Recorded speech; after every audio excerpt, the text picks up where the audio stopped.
బుడమేరికి ఏదైతే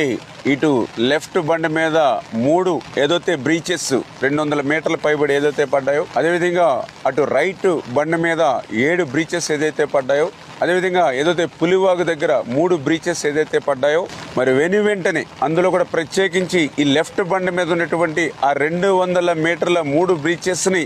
ఆ గండ్లను పూడిస్తేనే ఆ యొక్క సింగినగర్కి కానీ ఆ విజయవాడ పట్టణంలో ఉన్నటువంటి వరద ఉధృతిని తగ్గించవచ్చు. ఎన్ని సహాయ సహకారాలు చేసినా కూడా, బాధ్యతలు తీసుకుని మనం పని చేసినా కూడా ఈ గండ్లు పూడ్చకపోతే ఆ యొక్క సింగినగర్ కానీ ఆ యొక్క విజయవాడ పట్టణ ప్రజలకు కానీ ఉపశమనం ఇవ్వలేము అనేటువంటి ఉద్దేశంతో చంద్రబాబు నాయుడు గారు ఎప్పటికప్పుడు ఈ యొక్క గండ్లను పూడ్చడమే ధ్యేయంగా లక్ష్యంగా మాకు మానిటరింగ్ చేస్తూ,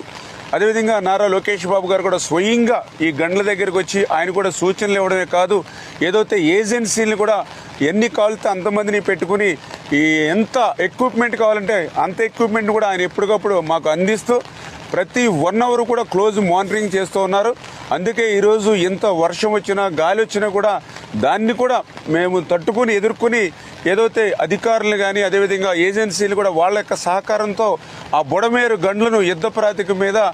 పూర్తి చేస్తూ